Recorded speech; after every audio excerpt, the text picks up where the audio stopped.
بسم اللہ الرحمن الرحیم۔ حضرت عبداللہ بن عمر بن عاص رضی اللہ تعالی عنہ کہتے ہیں، سنن ابن ماجہ کی حدیث پڑھ رہا ہوں، محبوب پیغمبر نے فرمایا 3 علوم سیکھنا فرض ہے، باقی تمام علوم سیکھنا فضیلت کے باب میں آتے ہیں۔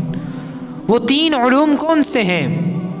قرآن مجید کی آیات کے احکام سیکھنا، سنت نبویہ کی تعلیمات کو سیکھنا، اور تیسرے نمبر پہ علم الفرائض، علم المیراث کو سیکھنا کہ انسان کی وفات کے بعد اس کے بیٹے کو کتنا حصہ ملے گا، اس کی بیٹی کو کتنا حصہ ملے گا، اس کے رشتہ داروں میں وراثت کس طرح سے تقسیم کی جائے گی۔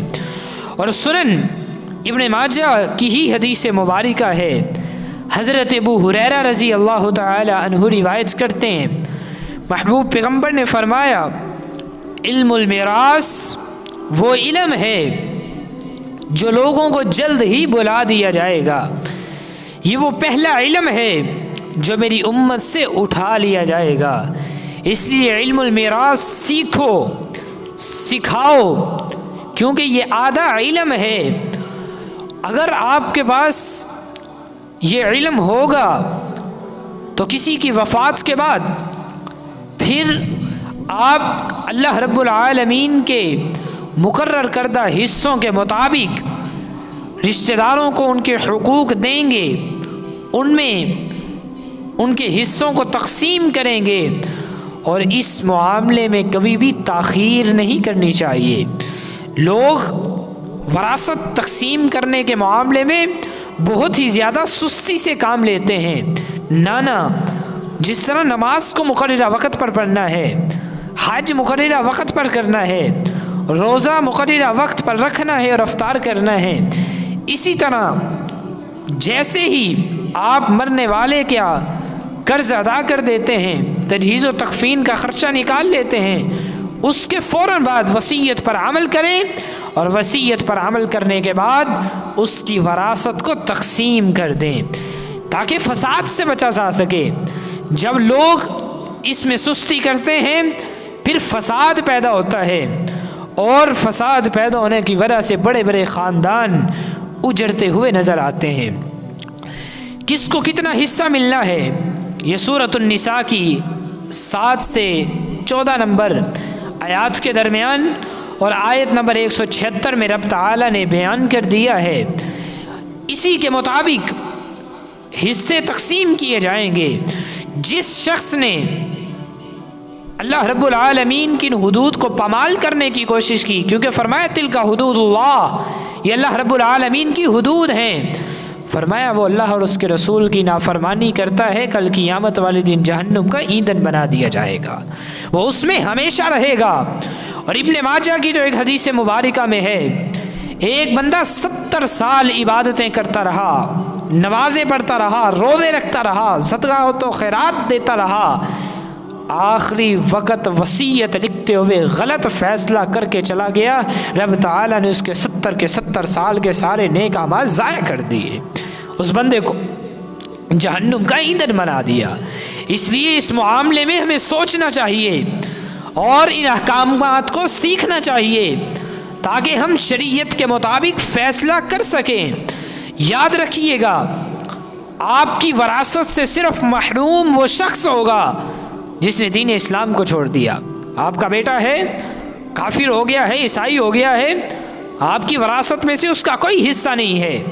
دوسرے نمبر پہ اگر وارث خود ہی اپنے والد کو قتل کر دے، اپنی والدہ کو قتل کر دے جس سے اسے حصہ ملنا ہے، تو پھر بھی اسے میراث نہیں ملے گی، وہ وراثت سے محروم ہو جائے گا۔ ابن ماجہ میں حدیث مبارکہ موجود ہے 2645 نمبر، ابو ہریرہ رضی اللہ تعالی عنہ روایت کرتے ہیں، محبوب پیغمبر نے فرمایا القاتل من لا یرث، جو قاتل ہے وہ کبھی بھی وارث نہیں بنا کرتا۔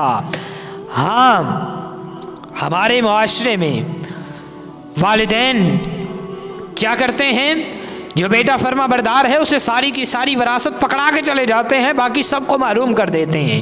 یہ جائز نہیں ہے بلکہ حرام ہے۔ اور بعض والدین اپنے کسی ایک بیٹے کو یا بیٹی کو اس کی نافرمانی کی وجہ سے اپنی جائیداد سے عاق کر دیتے ہیں اور عاق نامہ چھپوا کر اخبار میں شائع کرتے ہیں۔ یہ بھی جائز نہیں ہے۔ یہ حصے رب تعالیٰ نے انہیں دیے ہیں، انہیں ملیں گے، آپ انہیں اس سے محروم نہیں کر سکتے، نہیں محروم کر سکتے۔ ہاں، عاق نامہ چھپوانے کی اس قدر گنجائش نکل سکتی ہے کہ آپ پولیس کے چھاپوں سے بچ سکیں۔ ایک بیٹا اتنا نافرمان ہے، اتنے الٹے کام کرتا ہے، اس کے کاموں کی وجہ سے روزانہ ہی پولیس گھر میں چھاپا مارتی ہے، باپ کو پکڑ کے لے جاتی ہے۔ اس نے عاق نامہ چھپوایا اور اخبار میں شائع کروایا، یہ جو کرتا ہے خود ہی کرتا ہے، میرا اس کے ساتھ کوئی تعلق نہیں، تو پھر وہ اس کو تنگ نہیں کرتے۔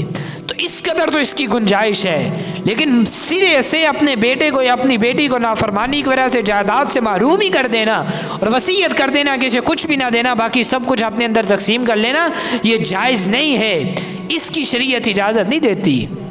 حتیٰ کہ شریعت تو یہاں تک اجازت نہیں دیتی کہ آپ اپنا سارا مال اللہ کے راستے کے اندر خرچ کر دیں۔ فرمایا نا، آپ صرف 1/3 مال اللہ کے راستے کے اندر خرچ کر سکتے ہیں، اور وہ بھی بہت زیادہ ہے۔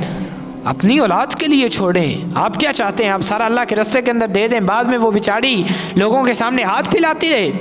حضرت سعد بن ابی وقاص رضی اللہ تعالیٰ عنہ نے سوال کیا تھا، محبوب پیغمبر نے کیا فرمایا تھا؟ الثلث، 1/3 اللہ کے راستے کے اندر خرچ کرو، والثلث کثیر، 1/3 بھی بہت زیادہ ہے۔ اسی لیے حضرت عبداللہ بن عباس رضی اللہ تعالیٰ عنہ کہا کرتے تھے، افضل یہ ہے کہ بندہ اپنے مال کا 1/4 حصہ ربع اللہ رب العالمین کے راستے کے اندر خرچ کرے۔ 1/3 جائز ہے لیکن افضل 1/4 حصہ ہے۔